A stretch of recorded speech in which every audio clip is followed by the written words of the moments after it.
Kingston. On your radio at 920 AM and 92.5 FM, and also online at mykcr.org. To battle is to fight, to struggle, to overcome, and ultimately for the Marine Corps, it means to win. There is no alternative. It's not just a statement of intent. It's a promise to our nation. A promise kept for more than 2 centuries. A promise of the Marines. Hi, I'm Kelsey Grammer. Wounded Warrior Project supports injured veterans by connecting them with fellow warriors, by serving them through mental health and wellness programs, and by empowering them to live on their own terms. No one should face a battle alone. Join us at woundedwarriorproject.org. Long ago, you wouldn't think of galloping on a horse while doing calligraphy, and you wouldn't have attempted to ride your bike while typing a letter. Yet you think you can safely operate a multi-ton vehicle while texting? Behind the wheel is no place to multitask. If you want to BRB, drive now and text later. Lives depend on it. Visit StopTextStopWrecks.org, a message brought to you by the National Highway Traffic Safety Administration, Project Yellow Light, Noise, and the Ad Council. Hi, this is Jared Mans from the Spring Lake Fire Department, and I support Kingston Community Radio, and so should you.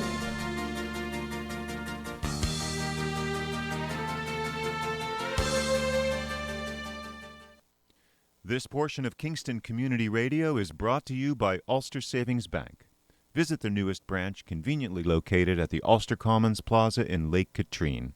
Experience the difference that local community banking offers with the convenience of another great location, easy access, plenty of parking, and a 24-hour ATM.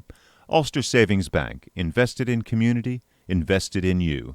Member FDIC. Okay, good morning, Greg Chorvas.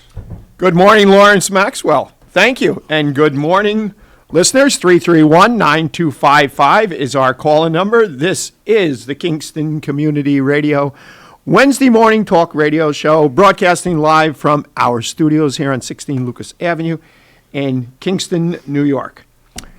And you and I, just before we came on the air, we were talking about that terrible display. This is the back page of the Post this morning. At 8:19 is it time for him to go. Yes, it was a terrible performance. And they had, how many chances did they have to win? At least... refs were actually almost giving them the game at one point with the. Remember when they walked off the field, walked and walked back. Yeah, and walked back. I was like, because that was right in front of us. I was like, I don't know. It looked a little suspect. They gave it to the Giants, and then the touchdown, that was on the other end of the field, not my end of the field. I mean, and then that fumble, Daniel Jones fumble. I mean, the whole stadium was like, you could hear the gasping. Now, let me ask you this. We had I went down with 4 people. Me, Cameron Rylance, who's the Tuesday host, my friend Roger, and my friend Bobby from Florida that was in town, the guy that I go to visit. He's a huge, huge Giant fan. So we had our tickets, barcodes up, everything. As we're walking to the gate, all 4 of us, the app goes bad. I can't sign on. So I got mine back. Roger got his back. As I was literally getting to the turnstile, Cameron couldn't get his back at all. Bobby got his back as we got closer to the stadium, we started picking up the Wi-Fi. Finally got that. Cam couldn't get in until almost the 2-minute warning. It was the second quarter by the time he got up there. His barcode finally came back, and he said there was about thousands of other people outside having the same problem with that cluster. And you know something? Don't rely on the app. No matter what venue you go to, put it in your wallet. I know, but does the wallet scan? Oh, yeah. I had that. They said don't take a screenshot of it. Don't do that. No, just dump it into your Apple wallet, and then you don't have to worry about that. I put mine in my Google. I have Android, so I put it in my Google wallet. But Google wallet. He's Apple probably wallet. looking for half and half. Hang on a second. So for those listeners and viewers that may be interested, Gavin Newsom, the governor in California, did survive his recall election. And I'm just trying to pull up by what the results were, how much he won by. And Lawrence and I were just talking about with internet stuff, and this is slow to load here this morning. But anyway, he did win the recall election. Who, Gavin did? Comfortable margin, yeah. By Really? comfortable margin? Yes. Yeah. Yep, by a very comfortable margin. That So was good morning, Fred Costello just walked in, supervisor, town of Saugerties. Good morning, sir. Good morning, gentlemen. I missed the New York Post thing. What was that about? The back page. Back of it says that Jones is a bum, which I knew a year ago. Holy cow, it's only the first week. Come on, the guy's got 41 turnovers in 27 starts. I You mean, know- I don't know. My takeaway from that, Lawrence, is Did you watch the game, Fred? no. Well, then Why would you torture yourself? Yeah, I didn't have to. Why do I? Right. Yeah, I say to myself all the time. they started the game out good. I mean, they were, that Yeah. Sterling Shepard touchdown that was in my opposite end, but he made a good move. It was a good pass. But to give Jones a little bit of credit, the defense never showed up at all on Sunday, no. and that was supposed to be our strong point. Yeah. I mean, they were missing tackles. Guys were wide open. I mean, Well, Leonard Williams that's played- what surprised me. Time and time again, they're running that slant play, and time again, they're wide open. They're just wide open. Crazy. So you might wonder this morning why you have a cup of Quick Check coffee. It's good, though. So just like with everything else, it's hit Stewart's. They didn't have any boxes of You couldn't do the... of coffee. Wow. So I said, well, I'll get 4 cups. They didn't have that either? They didn't have the holders. They're out of them. So I just got mine. I said, the heck with those other guys. Now I'm going down, and I go right past Stewart's, of course, because I took the throughway down. Yep. And I don't know why I didn't think to swing into there. And then I said, you know what? I got time. I'll swing in the Quick Check. Oh, appreciate it anyway. I know you definitely needed the coffee. Sometimes Chief Tinti, who's going to be here with us this morning at 7:30 with, I'm sure he's going to bring somebody along, possibly. Maybe at least she's been a regular. Yeah, she has been. So apparently he hasn't, none of his other officers want to be anywhere near him. Yeah, that's probably what it is. And I don't remember if Michelle's coming to the studio, Michelle Hinchey, our New York State Senator, at 8:30. I don't remember if she drinks coffee or not. She usually brings a tumbler of something. I don't know. It's hard not to keep going with a little bit of coffee in the morning. Oh, Jesus. Oh, my God. Yeah, it's not day doesn't really start till you get a cup.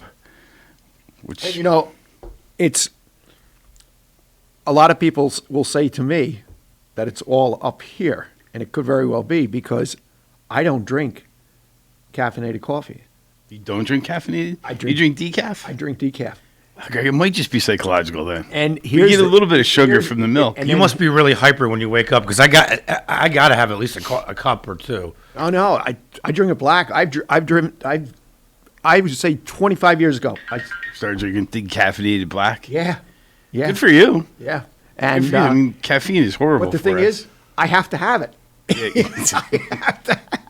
We become creatures of habit, though. Oh yeah, yeah. In fact, believe it or not,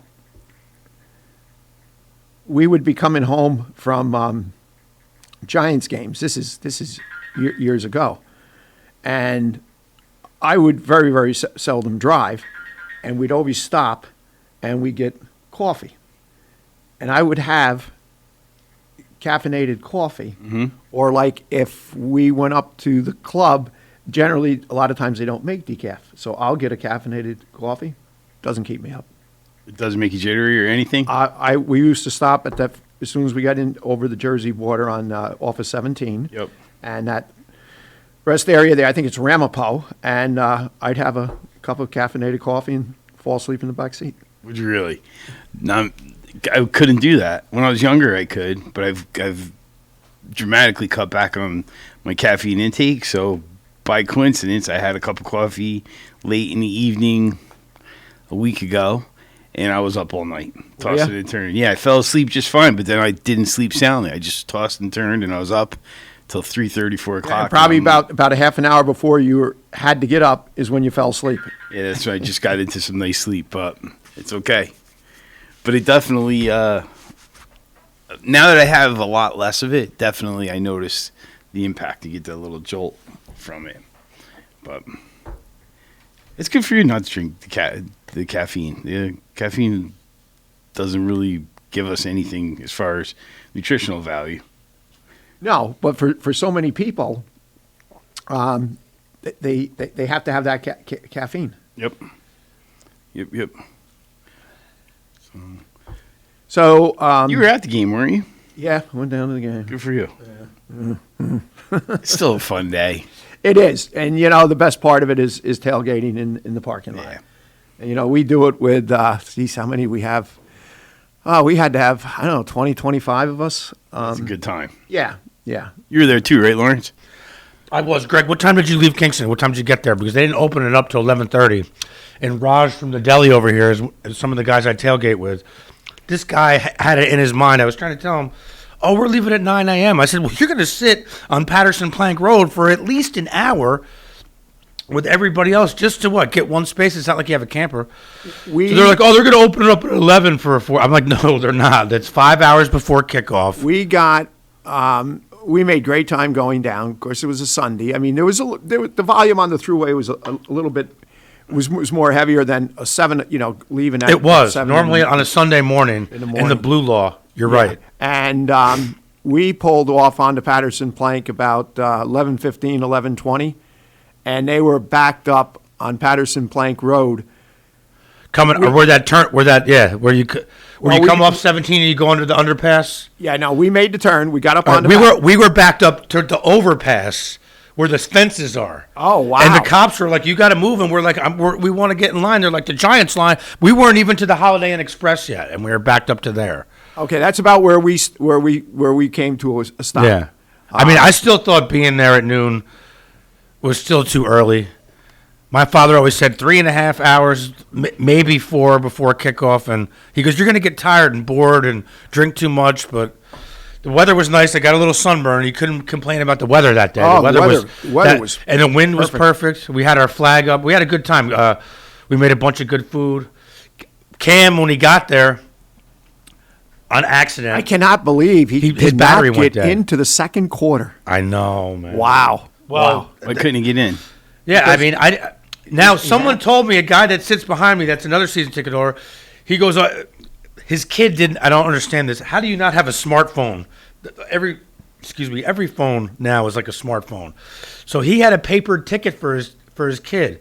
He said he called up the Giants ticket office and said, send it to me. I want to print it off my thing. And I didn't see anybody personally going in there, but he said he had he showed me a ticket with a barcode like this on it, and that's how that kid got in. So it's like for the Raiders game, there's 14 of us going. I'm not going to sit there and scan. There's no way 14 of us will be able to stand behind. Like when we go to the Eli's game, the next one, which is in a couple of weeks, I think the 4 people that I'm going with, I think I'm just going to have them stay right behind me, because I saw people going, just moving across, and then the lady scans it, they go in. But see, you won't get into that problem if you dump it into your wallet, because it doesn't. Right, well, mine are in my wallet now. I'm going to try to tell everybody to get either Google or Apple Wallet, and then they say that thing has to be moving for you to get in, but it does move in the wallet, because I've already put my Falcons tickets in there, and I went and checked it yesterday, and it's fine. Yeah. Right. And you don't need Wi-Fi. You don't need Wi-Fi to pull up your wallet. Right. Exactly. And that's the thing with all of these venues, because if you stop and think about it, like when I went to the Yankee Red Sox game, they had close to 50,000 people, and we're going in. It's like about 15, 20 minutes before game time, and there's a lot of people waiting to get into the stadium, and they're all on their phones. Now, the Yankees had the clear lane, which we just, walked right on through. Yeah, no line, no nothing. I'm surprised the Giants don't have that. In fact, when you bring it up on the app and you look at, you can identify by states, and the only thing that's listed for Jersey is Newark Airport. Really? In New York, there's a lot of venues that all the airports except Albany. Albany's got Wi-Fi. Huh? Albany? You said Wi-Fi? No. The clear. Oh, the clear. The pass. Yes, clear Albany app. doesn't have. Yeah, Albany's one gate. And everybody, workers, everything. I thought for sure the Giants would, but I didn't see it. But we didn't have much of a.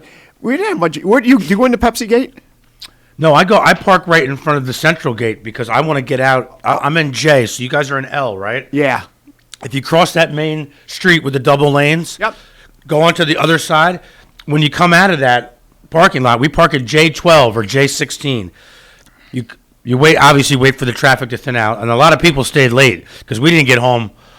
After we dropped everybody off, and then he dropped me off at my house, it was like almost 10 o'clock, 9:45. It was a long day. Jay is lined up. We come out of the parking lot. We make a left, and then you make a quick right, and you're on Route 4. Route 4 then brings you right to 17, and then you're moving right along. My father figured this out before he died. When you wrap around the Patterson Plank Road, you're with everybody until you get to 17. So sometimes, when you're going by all those hotels again, you'll be out there for 10, 20 minutes. So we moved over a lot. Now, when we get into the stadium, our tickets are right in front of the Pepsi Gate. So we just have to go up the escalator. It's still a long walk anyway. That's the one thing I miss about the old stadium. Whoever was on the lower tier, they had an escalator for the lower tier. Remember, Mezzanine had their own, and then people would disperse as you got in to the game, and then people would go their separate ways. Now it's a mad dash to the escalators, and then you got to walk all the way around. Are you upstairs or downstairs? Downstairs. Yeah, so you don't have far of a walk to go. But still, I mean, when we come right out, there's the ramp. We take the escalator up, and there's 3 ramps before we're down at street level. I've said this: out of the 3 new stadiums they had built, all about the same time, Citi Field's number 1, Yankee Stadium's number 2, and the Meadowlands is number 3. Citi Field is awesome. Yeah, man. Citi Field. I'm not even a big Met fan, but it is. They did a good job. The architect for that, it wasn't the same 3 architects, so. Citi Field is easy to get in, easy to get out. And it's fun. Yankee Stadium is good too, but... Well, it's, what I like about Yankee Stadium, it's so much easier to get to the site where, you hop on a train in Poughkeepsie and it stops right at 153rd. Right. You have to drive to the Met game because, you have to jump on a couple different trains. But the thing that's cool about the Yankees, though, is getting home, too. If you get out of there at the right time and you don't take the train, you can just jump on the Deegan and go, but... And if you go to a day game, it's not all that bad.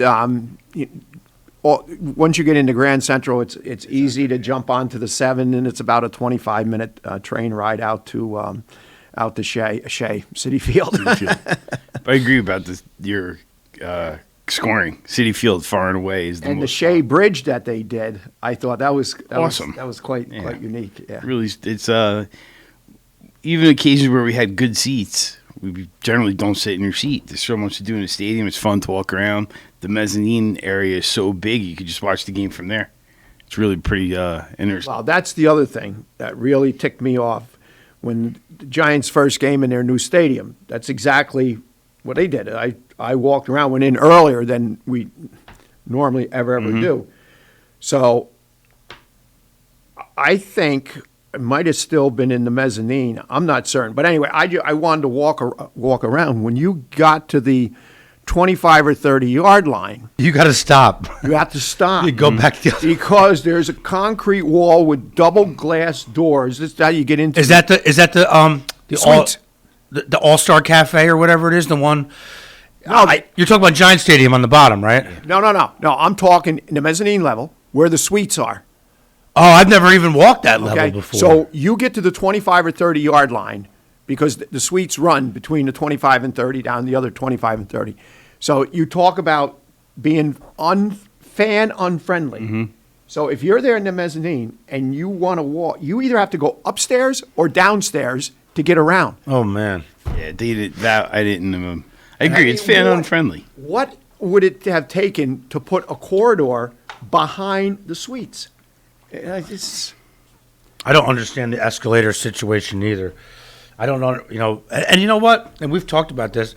The old Giant Stadium was fine. It wasn't like Yankee Stadium. That thing was falling apart. Mm-hmm. It needed a new stadium. Mm-hmm. Yeah, Shea was probably a little rough too, but not Giant Stadium. I mean, Joe Robbie Stadium, it's 18 names different now, but we're going down in December to see the Giants and the Dolphins play. I wish, after watching them on Sunday, I'm like, God, I wish I didn't spend that money.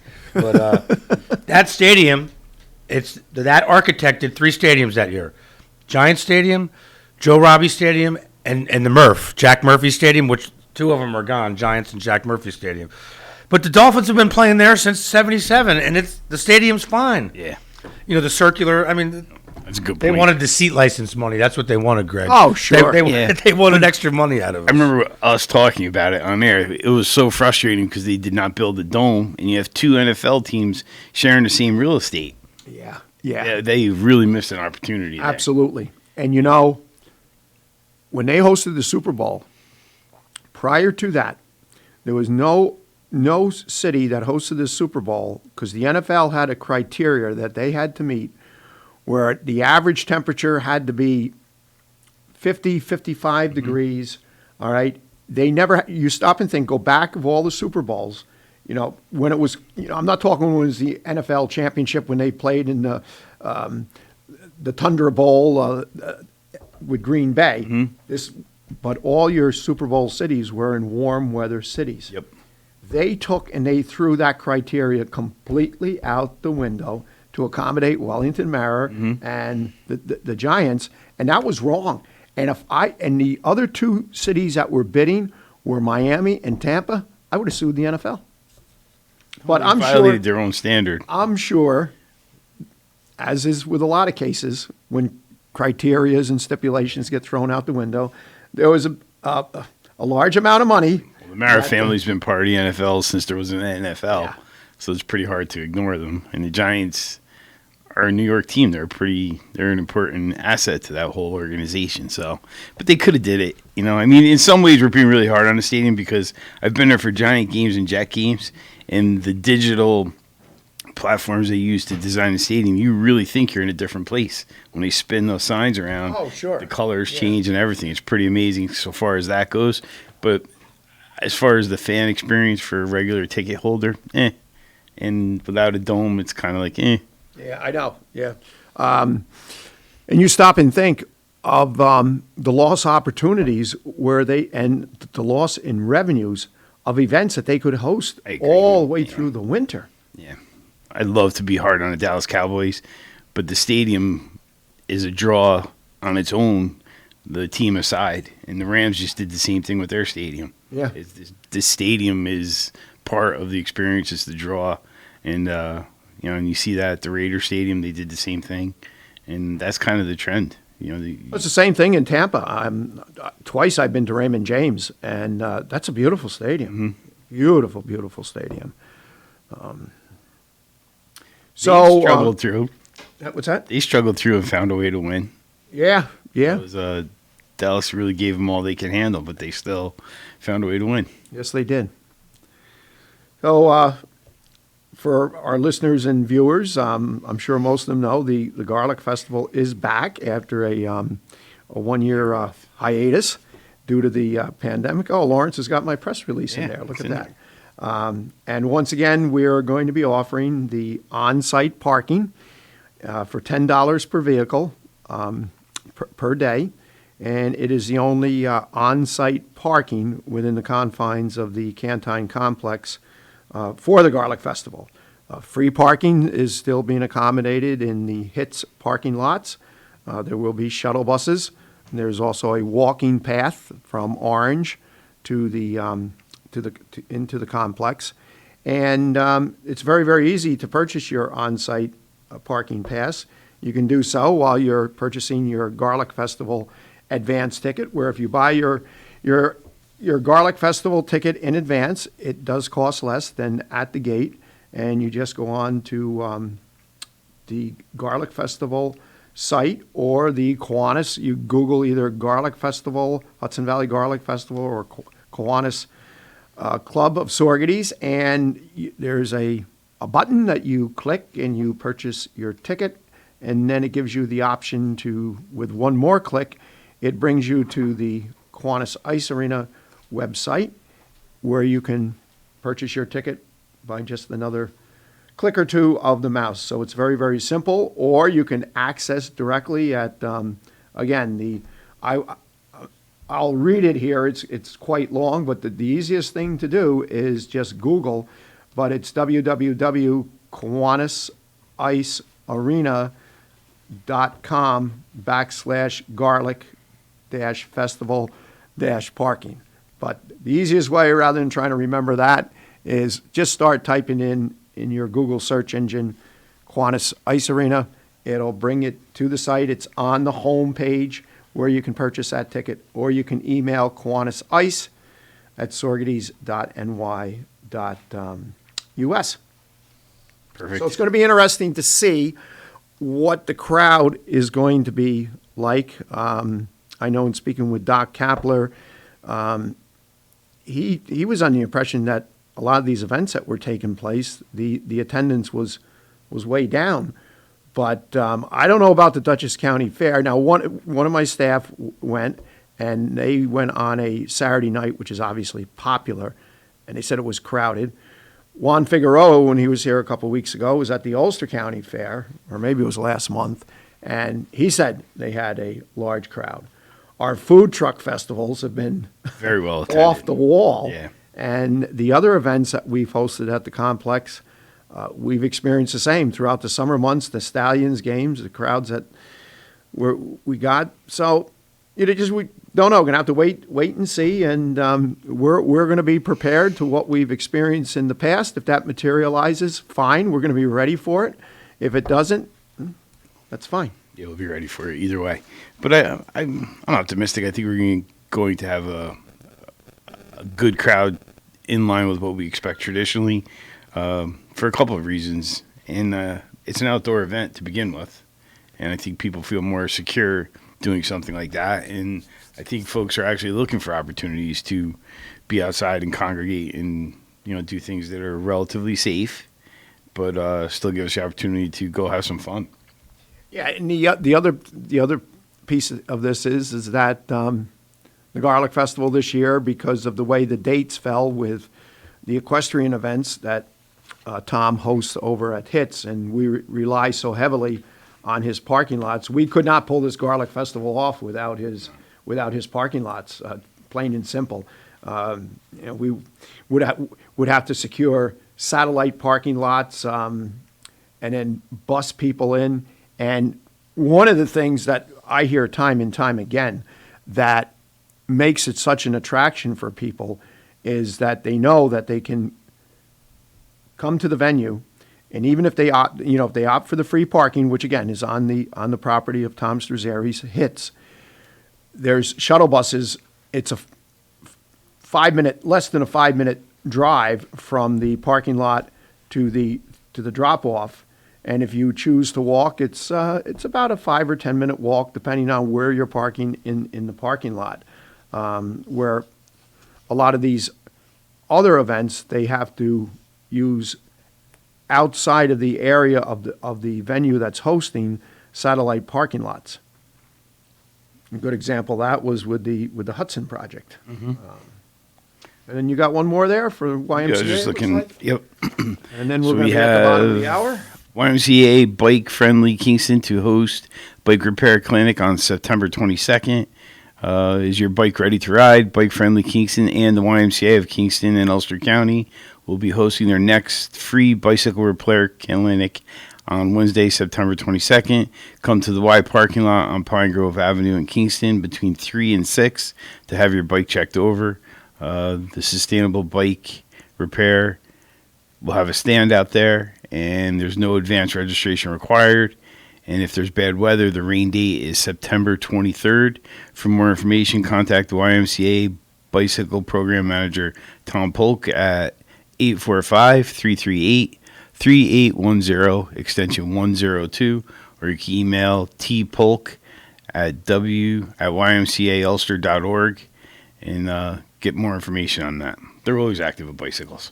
Yes, they are. That was actually perfect because it's 7:30 exactly. I was peeking out my eye out the We are going to take a break, and we'll be back in a bit.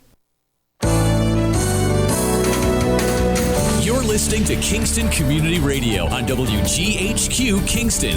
On your radio at 920 AM and 92.5 FM, and also online at mykcr.org. Hi, I'm Steve Thomas for Habitat for Humanity Restore. Habitat Restores are nonprofit home improvement stores and donation centers that sell new and gently used furniture, building materials, and appliances to the public at a fraction of the retail cost. The Ulster County Restore at 406 Route 28 in Kingston needs your donations. Call our hotline at 845-853-7499 to schedule your free pickup. And thanks. Everyone is talking about healthcare these days. America spends twice that of other developed countries on our healthcare system, yet our health ranks near the bottom.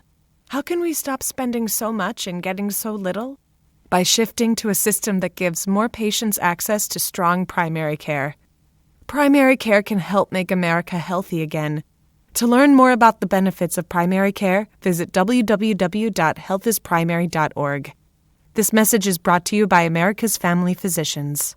Screening exams for breast, lung, or colorectal cancers are necessary to detect and treat disease at its earliest, most curable stage. But you may have some concerns and questions. Answer your questions and ease your fears by visiting radiologyinfo.org. In addition to information on screening and wellness, you'll find more than 200 descriptions of radiologic exams, procedures, and treatments to help you prepare. Get informed and be prepared. Visit radiologyinfo.org. Produced by the Radiological Society of North America and the American College of Radiology. Hi, this is Winnie from the Rosendale Seniors, and I support Kingston Community Radio, and so should you.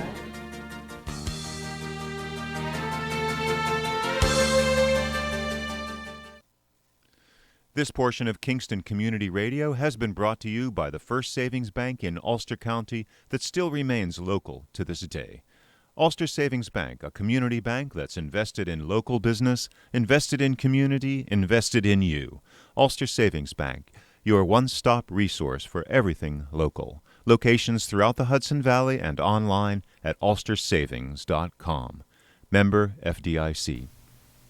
Thank you, Lawrence, and welcome back, listeners who have been with us this morning. Those just joining us, welcome. Good morning. 331-9255 is our call-in number. We would love to hear from you. We have Kingston City Police Chief Tinti here with us. Good morning. And expecting his and there he is, the deputy, right now, right on cue. Deputy Chief was handling. Bonce? It was a parking issue outside. I said, I'm going in, and he said, I'll take care of it. So, he didn't look like he needed backup. All good, thank you. And for those that are listening and not viewing, alongside of me is Fred Costello, Supervisor, Town of Saugerties. Good morning. Good morning. Yeah.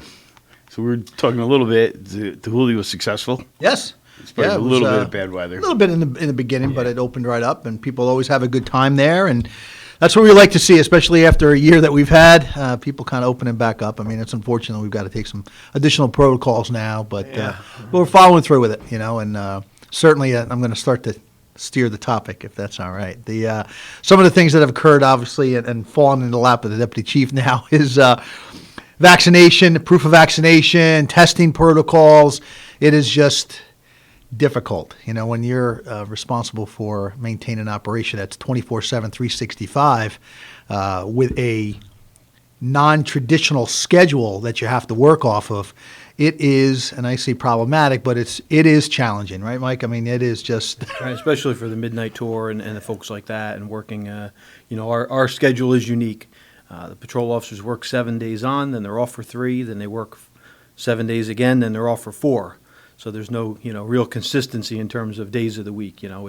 They're off for Tuesday, Wednesday, Thursday this week. They work 7, then they're off Friday, Saturday, Sunday, Monday. Then they work 7. Then it's Tuesday, Wednesday, Thursday again. So it's a unique schedule, and it's definitely presents some challenges with getting testing done. Do you guys rotate shifts too? No, fixed shifts. No, they're fixed based on seniority. So when an officer, based upon when they came on, says I want to be on day shift, they're there for the entire duration of the year. Shift picks usually occur sometime in the November timeframe, and then the assignments usually occur in the January switchover. But the challenges are absolutely real. I mean, we're currently in our in-service training. We're required by the state to do minimum of 21 hours, but we exceed that. We usually do 2 cycles per year, so we're usually good for 45 hours a year. Individual officers may get more, but as a department, we usually go for 40, 45 hours, somewhere in there. We're partnered with the town of Ulster for our in-service, so we share the responsibilities there, which is an incredible partnership for us. I mean, it really has worked out well for us. But their schedule is a little bit different than ours. Our midnight shift, as the deputy chief mentions, is, since they're based on seniority, there's a younger crowd that's there, the younger, newer officers, I should say, are on that shift. And, the testing, even now, some of them that are getting tested, have to show up right at the end of their shift, which in some cases ends at 7. Testing starts at 7, and the county was very good about accommodating our requirements. But it's a challenge, right? And then trying to figure out if someone What gets did you guys adopt? If what is your if you're not policy? vaccinated, If you you can't have show to proof of vaccination, then you have to get tested weekly. Weekly? Yeah, masks inside. I mean, we're trying to do everything we can to help. I mean, it's one of these things where, without getting into the politics of it and the belief systems of vaccination or not vaccination, the fact is this is what we're told to do. We're doing it, right? And but well, I feel very strongly, and I've expressed to you that if people can show vaccination, they should get tested. Why? If there's 1 or 2 or 2 or 3, and in the case with your force is over 70, I imagine with the city of Kingston, the workforce has got to be what, 200? 300. Yeah, 300. About 300, yeah. 300. You can see CSEA, So- fire, Parks Rec. Oh, yeah, that's right, fire. You got paid fire. Why are you going to put, especially when it's an indoor environment like City Hall, police headquarters, the 1 or 2 that refuse to get vaccinated, why would you put everybody else in jeopardy? So, I mean, I agree with that. I agree 100% with that policy. And no one's disagreeing with it. I mean, we're not having resistance from the individuals that are not vaccinated and say, well, I'll get tested. It's just that It's a pain. And I say he has to operationally has to figure out how to get them there. You just can't say, go get tested. Some can, I mean, obviously, but even that, I think we ran into it where some people said, well, I'll just go, since we're not required to actually go to the county, we're just required to show weekly testing. What if I go to my own person? And we're like, that's fine, you just got to show us proof. So what is the county doing with them? The rapid test? Yes. Or they are? Yeah, the rapid test, yeah. Where are you going for that? The health department? Yeah, Ulster County Health Department. Yep. So at the end of those midnight shifts, those folks still before they go home. Correct.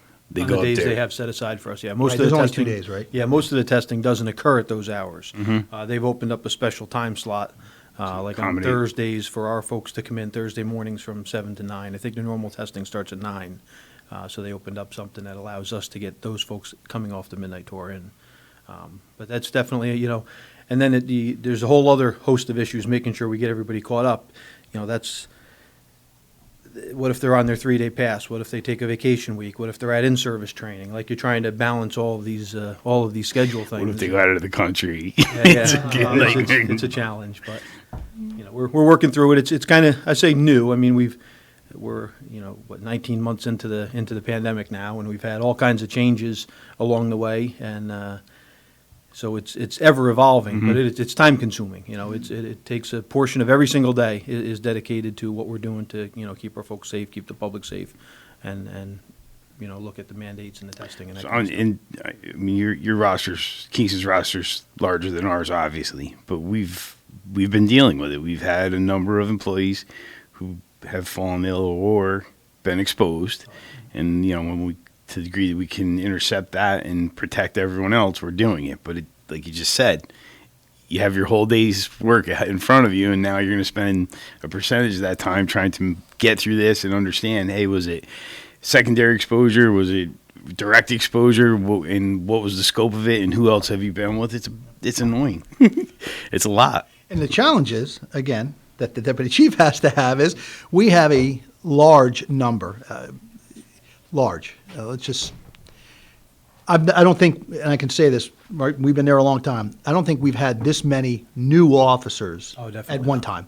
So this year, potentially, we have 16 new officers working for the patrol division from January till probably the end of December. We currently have 7 spots, 8 come October, that we need to replace. We're down now that the council, the mayor proposed the hiring of 3 additional officers to bring our budgeted sworn number up to 74. So with those 3 and the existing 4 vacancies, we are currently 7 bodies down. Wow. And 1, it will be retiring in October. So this commission meeting, hopefully coming up in this month, it'll be a special hiring meeting. We'll be looking at 8 positions. Now, to put in perspective, our patrol division is about 48 sworn officers, just patrol, not including supervisors. Those 48, 16 out of 48 is a third. 33% of our patrol division has got a year on. Wow. There's a lot of work for the sergeants. A lot, and we've just changed over, so we've promoted lieutenants, sergeants to officers to sergeant. Total count next year, we'll have a bunch of people going to supervisor school. So it will be a challenge to try to get all the, and so the public doesn't understand that sometimes. It's not to their fault. It's just, how many times do we say people call us and go, I don't understand. You have a new officer that may have just completed the academy, or in our case, potentially we have 3 that will have to go into the January academy. So even when we hire them, they can't count on the shift. And because there's academy for 6 months and an additional 12 weeks of field training, we won't see them as counting on the shift until the end of July, August. Yeah, it takes a year sometimes. So it's a challenge. Right? People say, we just hired 3 cops, or the mayor just gave you 3 cops. Even the supervisors, right? You have experienced officers that get promoted to sergeant. In New York State, they have to attend the course in police supervision. It's a 3-week school that they have to attend within their first year of getting promoted. We're looking at potentially by spring having as many as 7 out of the 10 sergeants that'll have less than a year on that all need to get that school. So then it means we have to find multiple schools, right? I can't send 7 of my 10 sergeants all at the same time. There'll be nobody left to supervise. Right. 3-week school, right? 3 weeks. School, yeah, and it's mandated. There's some things in law enforcement that, there's nice to have schools and need to have schools, but the basic course for police officers is a state mandate. The course in police supervision is a state mandate. There's a handful that you just absolutely have to do. And it's going to be a unique challenge trying to get all of them in there within those time frames. Training's a challenge overall, though, because nice to have school, sort of, because the scrutiny that policing is under right now. If you don't have, you're not. And the other side to that is we came out of a year with almost no police training during the pandemic. Nobody was meeting, nobody was holding trainings. We couldn't put all those people in a classroom for a non-mandatory reason. We couldn't include those exposures, plus, with people being out sick and everything else. So we almost lost a solid year of police training, just as an industry as a whole. And now we're coming out of that, and then when you have those manning issues, right? So at the same time, the chief mentioned we have a lot of new hires. So since this year started, we've always had somebody in the academy. There's 2 in the academy now. There's 2 in field training. There's 2 that just got out of field training, 2 that just finished the academy, 2 more going to the academy. So all of those spots, when they're back working the street, we need them to work with field trainers. So that's a whole different need that we have. We promoted a bunch of people in the last year, and all the people we promoted were field trainers. But now that they're in a promoted spot, we need somebody else to do the field training. So when you have your folks tied up in field training and being new and needing that extra training, there's no elasticity in the schedule to pull anybody off. We find a school, hey, it'd be great to send somebody to, whatever that course may be, crime scene photography or whatever else, but the manpower is so stretched thin that we really can't send them to the schools we want to either. So the last year and a half has really been a challenge when it comes to training. And the only way to do it is to remove them from the schedule, which leaves a void contractually in the manpower obligations we have per shift, which then creates overtime to backfill, which then generates a call from the controller's office, which says, have you seen your overtime account? Are you looking at it, Jid? Yes, we are. We're looking at it. We're seeing it go up. There's nothing we can do. So you must have a rough idea of how many staff hours are training, strictly training. Well, it varies, I guess, by. What if you had to take a guesstimate at it? What would you, over the course of a year? Like total hours for the department, that's a huge tough one. Yeah. You got to figure individually. Well, here's where I was going with this. So a full-time employee that works 40 hours a week, I believe over 52 weeks, that comes out to 2080 hours. Okay. 2080 yep. or 2040. Yep, that's correct. Yep. Okay. So, if you had said 20,000 hours, that's 10 people. That's the equivalent of 10 staffing hours. And then there's also a lot of other, the in-service cycle alone, you're looking at a minimum of, say, 42 hours per officer down there. But then we also have, 10 members assigned to the emergency services unit, and they get, 16 hours of training a month on top of that to keep them sharp and qualified and everything else. So it's a lot, and not including any other schools that we want to send folks to. Yeah, and no specialty investigator courses. I mean, we have detectives that have been on for 2 years, assigned and promoted to the position of detective, and have worked essentially as recruit officers under a senior detective, but no formalized training, and there's no requirement at the state level that we do so. But we take pride in the fact that we do send officers to these schools, basic investigator, crime scene tech, to make sure that once they get there, there's no compromising evidence recovery. There's a lot of things going on, and you're being proactive. Oh, very proactive. I mean, we've taken great pride. Mike and I both have been. We kind of came up through the ranks of training, always embedded in training in some degree, and whether it's a team, whether it's in service, whatever academy, and we know and recognize the value of it, both at the end of it when it's being reviewed, in our case, by the police commission for proper use of force. I mean, that's always an issue, right? You can't get away from not training officers in the use of force. And today, with some of, I'll say limitations, but I'll also go with changes in how that force can be administered, whether it's taser deployment, OC, baton, how many different tools we have in our tool belt. I mean, again, in the midst of everything that he's talking about, we are now switching over to the new Taser X7s.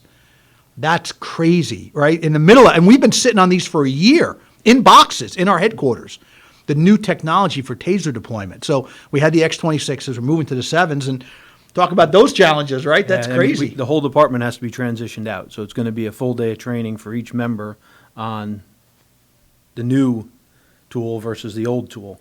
And then just, cycling out. So we had to send a couple people away to the train-the-trainer school so that we could do it in-house.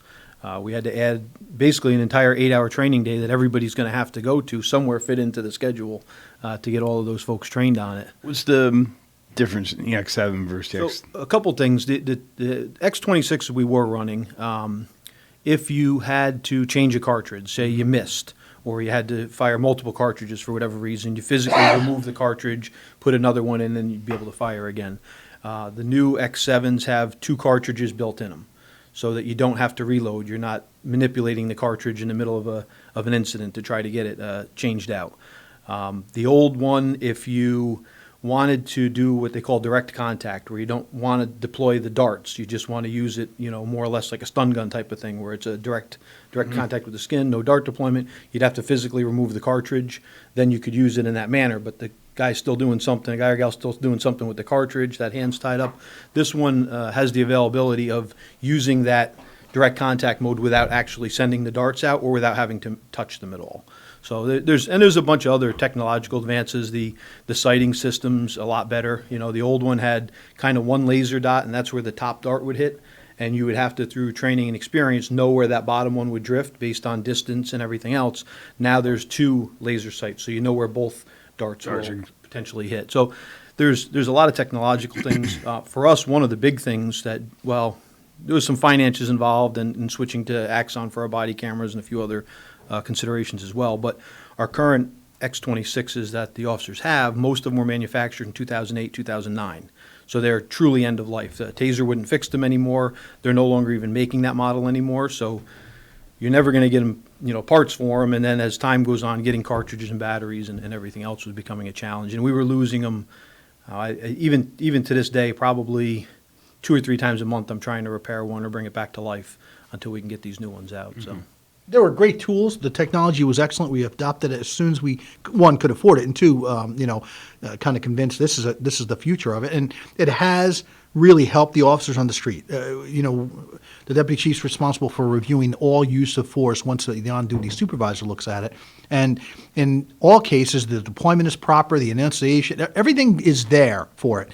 The sevens now kind of step up that game a little bit to make it a all-in-one, more encompassing tool. But what we really like about it, and this almost sounds like an Axon ad, is that there is a safety program involved. So, between evidence.com, which is their cataloging system for video, We have the body cameras and we have the tasers. And at some point, we are going to be moving to dash cams as well. I mean, the mayor certainly, from his review of this stuff on the commission, has seen the value of having them, because we've had at least one occasion that I'm fully aware of that the body camera did not catch the incident because of the proximity of the engagement, but the dash cam on the car did.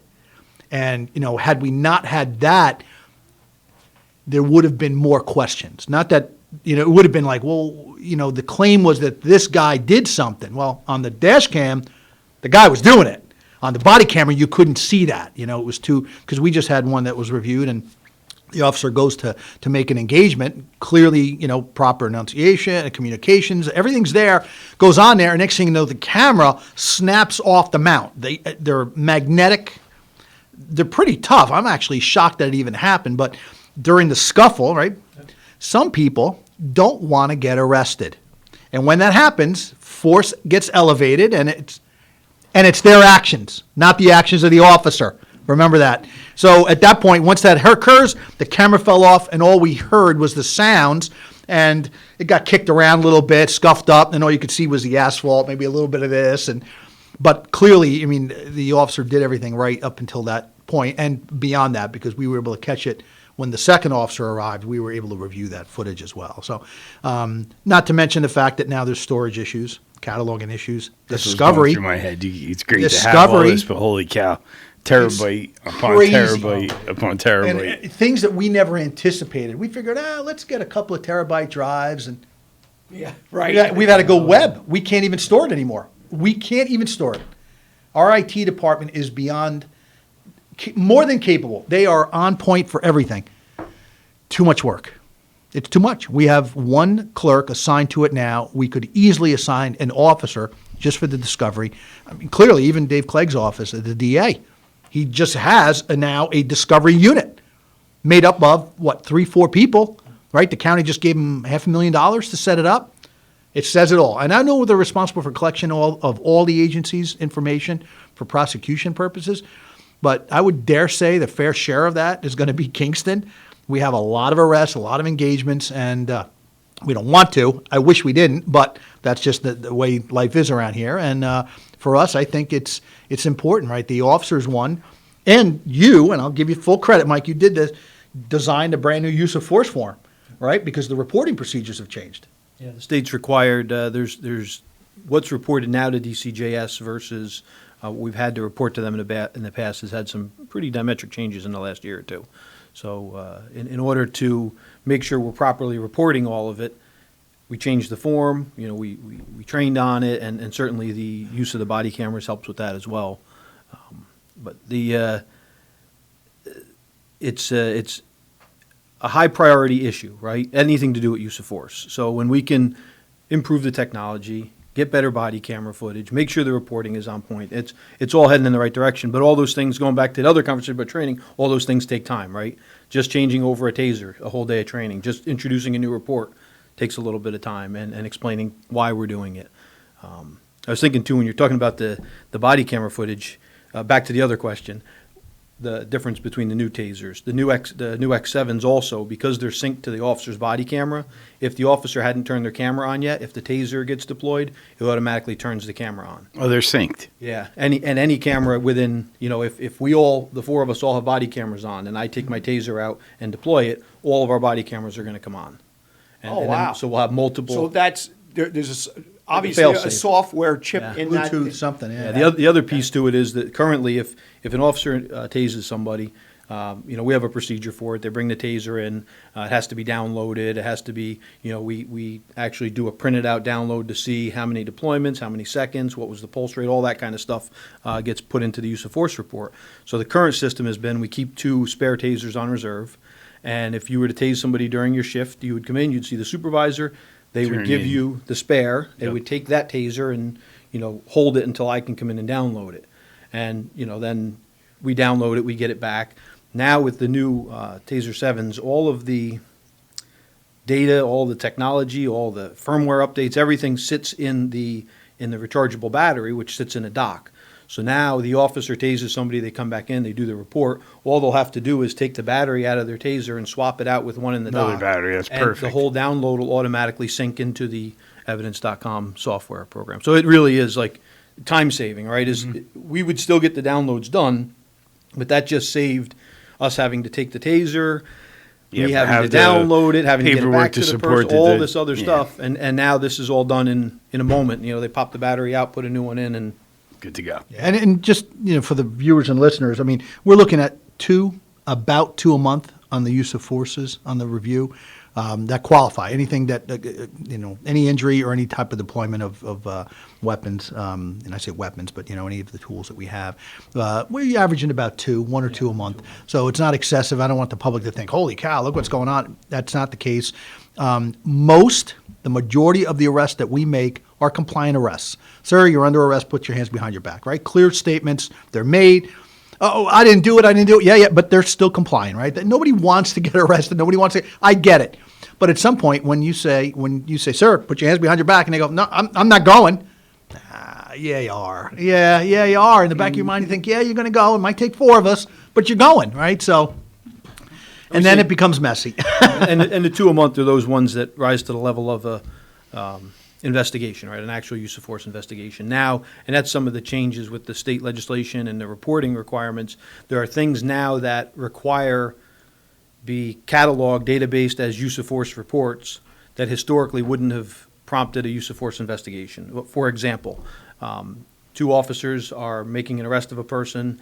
Maybe the person has a history of fighting, or they think he's or she is going to run, or maybe they're posturing in such a manner that one of the officers decides, I'm going to take my taser out and use it as a visual physical deterrent. Sir, you're under arrest, put your hands behind your back. The person says, no problem. They put their hands behind their back, they get handcuffed, and the incident smooth, no problems, everybody's compliant. But the fact that they took the taser out and used it as a visual deterrent is now reportable.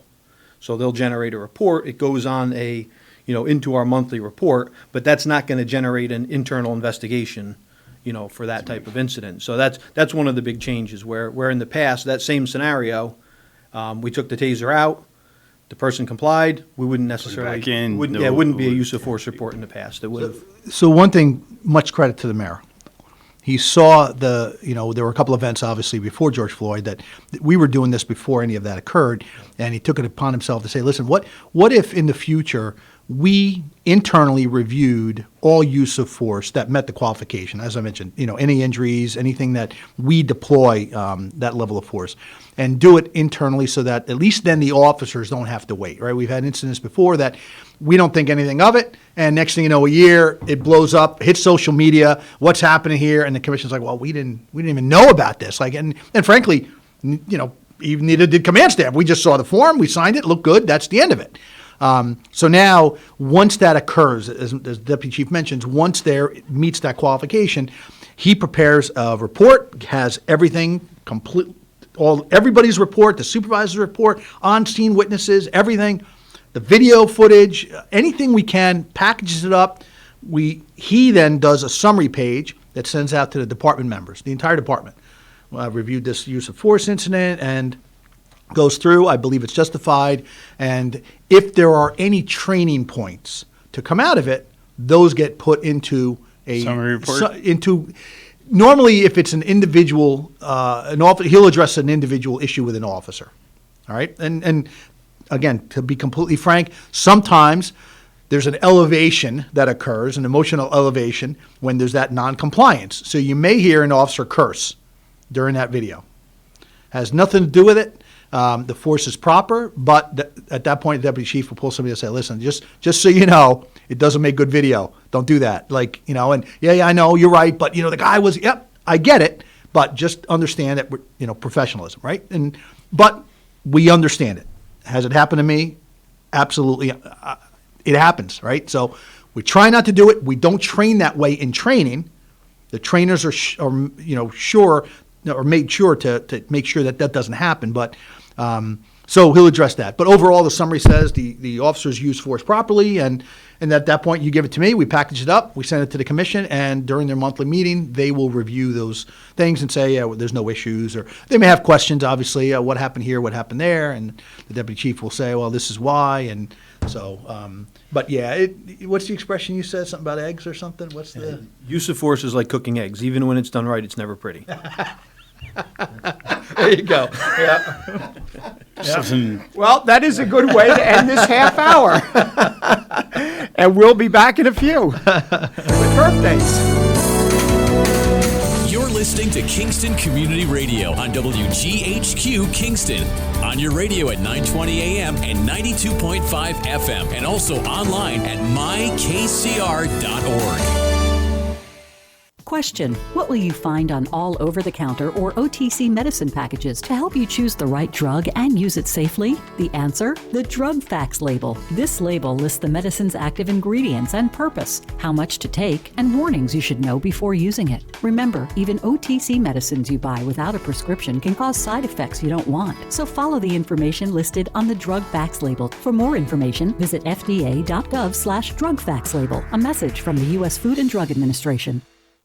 Introducing the YMCA. Sure, you know the Y for a swim or a game of hoops, but we're more than that. We're a cause. When you take a jump shot at the Y, someone else is getting job training. Practice yoga as a team practices her leadership skills. We give people of all ages, incomes, and backgrounds a chance to learn, grow, and thrive. So while you might think of the Y as the place for lifting weights, we're also about lifting entire communities. That's the Y. We're so much more. Visit ymca.net/more. Hi, this is Tony Marmo from Norman Staffing, and we've been bringing together employers and job seekers since 1980. If you're an employer and have job vacancies, let Norman Staffing help fill them with permanent or temporary workers. We screen, interview, and recommend the best candidates for your company. We make the employment process easier and faster for you. Please call Norman Staffing for your employment needs at 338-9111, 338-9111, or normanstaffing.com.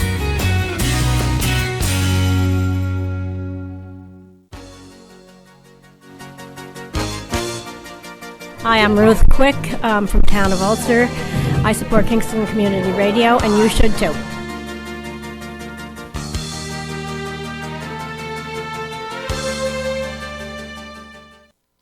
This portion of Kingston Community Radio is brought to you by Ulster Savings Bank.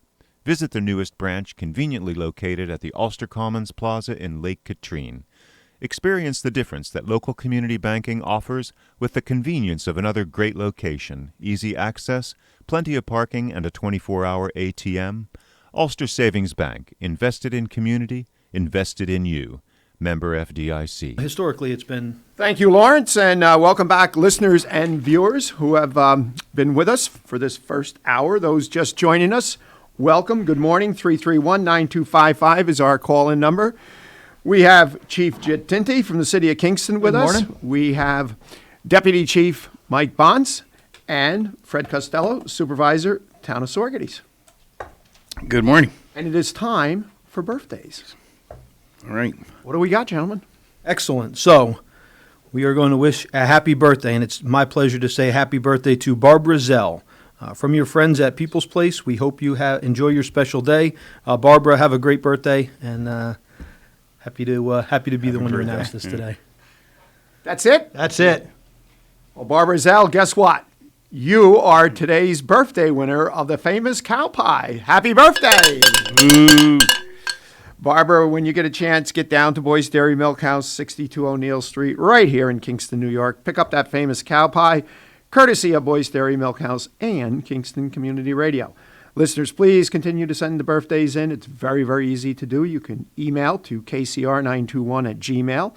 You can postal mail to P.O. Box 4364, Kingston, New York, 12402.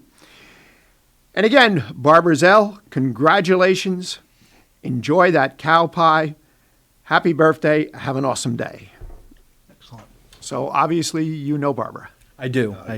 Good. I kind of missed the big cowbell, Greg. That one's great, but remember we had that giant one that was it was too loud. I know. We were disrupting court 2 blocks away when we rang it, but it was pretty cool. I had the toy taken away from me. Yeah, we did.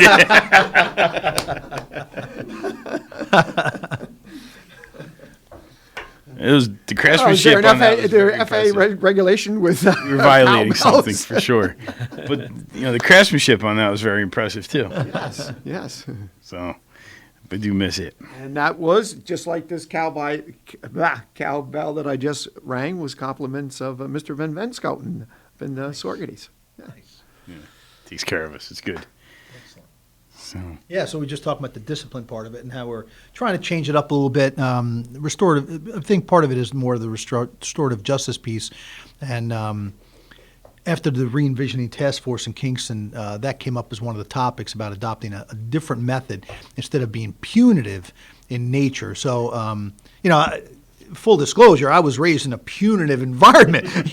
My father was punitive. He was, I was exposed to discipline at a very early age. There wasn't a put the cookie back. He slapped your hand and on your butt. That's just the way it was. And but recognizing that is now changing, both in the criminal justice system, we have to adopt that for our employees. And when we look at any infractions, and just to make clear to the listeners and viewers, I mean, anything we have to handle are minor, right? The paperwork wasn't filed properly, somebody was late to work, stuff like that.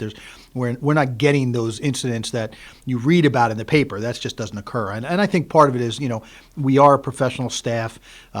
We encourage that even internally when we have our meetings. We're not cursing and screaming and carrying on. It's not like that. I mean, it really isn't. And sometimes I would like to lose my top, but but it happens. I get it. And most recently, which was kind of use that method of changing the behavior through being more constructive than just taking the traditional. We take a couple of vacation days, right? That doesn't work, right? Now in some cases, does it have to be done? Yeah, for major offenses, I imagine we'd go back to that. But at that point, internally, contractually, we're allowed to do command discipline, which is up to 5 days of accrued time. So if someone does do something and we feel that it has to be a punitive response, then we'll say, okay, we're taking 5 vacation days. And if the officer agrees, they sign off, we take 5 days off the books, and they go back to work.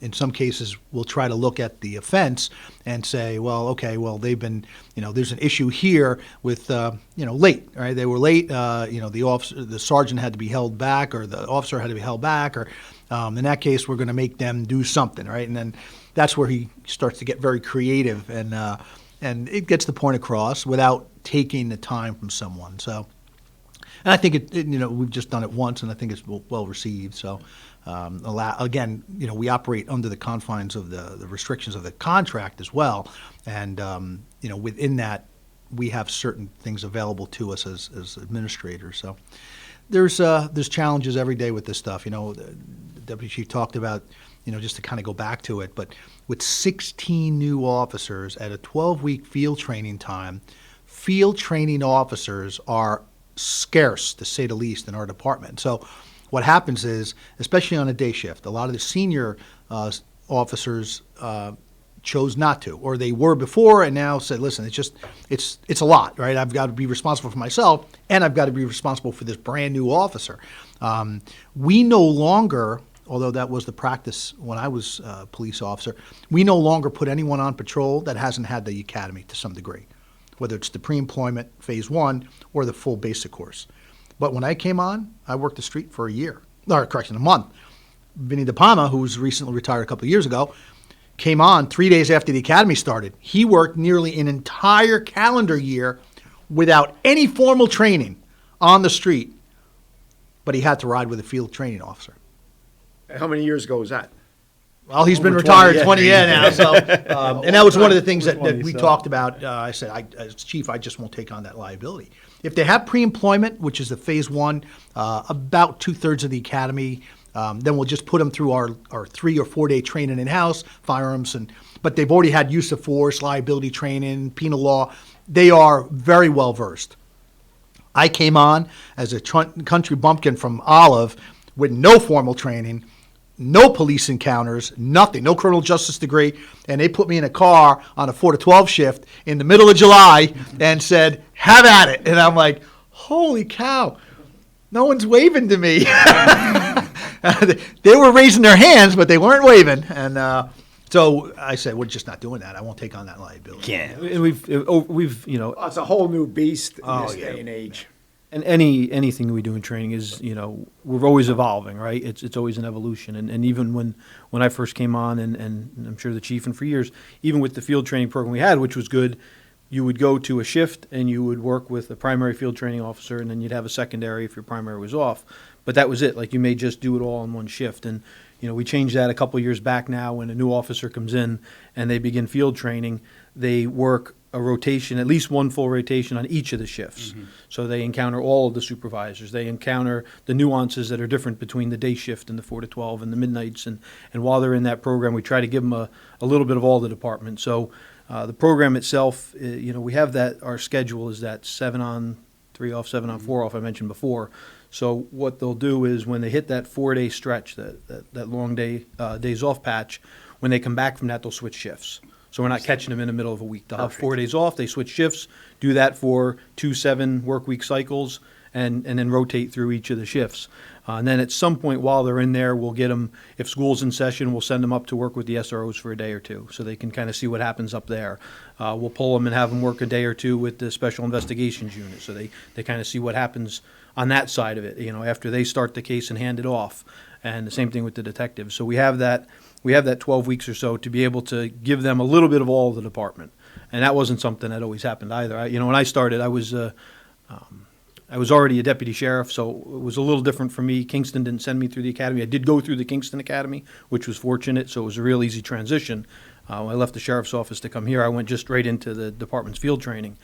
But I did my whole field training on the 4 to 12 shift, then was assigned to that shift for the remainder of that year. And then when it used to be contractually within your first 3 years, the department placed you where they needed you, And then once you got your third year, and you could bid for a shift. The idea being that we didn't have, if everybody bidded by seniority, like in the situation we're in right now, we could literally have 16 officers hired in 2021 would encompass the entire midnight shift, plus some of them would spill over to 4 to 12, and we could have an entire shift of officers with only a year or so on. So we had this in place where your first couple of years you could get placed around, and we can stretch the new folks across the shifts. And as it turned out for me when I started, I stayed right on the 4 to 12 shift. While I was in that 30-month program, every year I landed on the 4 to 12 shift. And by the time that I had my 3 years in, there was enough people that wanted to work midnights that I bid the 4 to 12 shift. And I think in the first 13 years of my career, we're on the 4 to 12 shift. Yeah, so wow. I really, other than working an overtime shift on days or on midnights here or there, really that was where all of my time was. So it was. I think doing it this way gives everybody a good look at some time on each of the shifts. Well, that's the C line for you guys, right? 4 to 12. Yeah. So that one's interesting to watch how it evolves because, folks who become eligible to bid sometimes will bid back to midnights because they have a family and they want to be part of soccer, little league, or band practice. Quite honestly, that's when it was the most challenging for me. So my, again, first part of my career was all in the 4 to 12 shift. When my first son was born, it worked out great. My wife's a teacher. I was working 4 to 12s. I'd stay home with them all day. She would be at school. I'd meet her in the parking lot around 3 o'clock. Hand the baby off. I'd go to work. She'd go home. And, all through from kindergarten, up until he went to kindergarten, we never used daycare. I was home with him every day. My second son, similar kind of timeline with a couple things happened where I didn't get to spend as much time during those years. But then once my son started going to school, 4 to 12 became a burden, right? Because he would be in school all day. I would leave, go to work, and I'd never see him except for on my days off. So then, fortunately, about that stage of my career, it wasn't long where I was able to transition to another position. But it's an interesting thing, and kind of timing always lands where the kids are small. So if you don't have enough seniority to bid days, you end up bidding midnights, which is a good thing because you don't want all your inexperienced officers on one shift. Shift, it's pretty hard. Yeah, and that's the thing now is with the seniority-based contract, you could be, there's other agencies that that change. Midnights are midnights. They chose to stay there, but the Bs and the Cs rotate. The day shift and the 4 to 12 rotate after. So that works sometimes. You can kind of plan your schedule. And, for us, I know it's been discussed before, come up for vote, but 7-day rotations are tough. I think a lot of them look at that 4-day weekend every third week. They get it, so it's a lot, In some cases, they're running 12-hour shifts. I know the sheriff's office and state police now are running 12-hour shifts where they work 2 on, 3 off, and so on, and that works to their advantage. And I think they change, right, 7 to 7. I don't know how theirs works. I think 7 in the morning, 7 at night, and then the next time you come back to work after your days off, then you do 7 at night, 7 in the morning. So, but at least once you have a steady schedule, you can kind of plan around it. But as the Deputy Chief mentions, the 412 shift, especially for officers that have young children or, just going through that, it has its challenges. It really does. Yeah. Any schedule that requires 24/7, and Greg's department's not 24/7, but it's pretty darn close. You need those folks available, and you need the talent that they have. So it's not like you just take anybody and plug them in. You need people that can fulfill whatever need comes up, and it's a challenge. But I know there's always a hesitation amongst the membership, but I see value in those 12-hour shifts. They make it easier for administrators, and I think it's easier to get coverage. It gives the best value in a sense for the administrative side and the membership side, and you get the most time off. And I can see it where there's a 24-hour operation, 365, where it could be advantageous to that. Now, jumping back to yours, I was thinking when you were speaking, I didn't want to interrupt you, but with the schedule that you have for your officers, how does that wind up at the end of the year with the total number of hours? Is it basically average out to about 40 hours a week, that 20/40, 20/80? Yeah, more or less, yep. Yeah, see, it's like a 3-week schedule, yeah. Yeah, it's a 3-week rotation. 21 days is the cycle. And so you're off for 7 of those 21 where you're scheduled to work the 14. We don't get holidays as far as holidays off. If you happen to land on a holiday, great, if that's what your regular day off is. But in all cases, you get 14 holidays or supplemental days added to your calendar in lieu of those holidays, and 16 if you're a veteran. So, all this is contractual, right? At the end of the day, whatever, in this case, the mayor and the council decide, here's what we're going to give the police, here's what the police have decided to get back, or if there's an arbitration decision, that's what's given to us, and then we have to make it work. Right.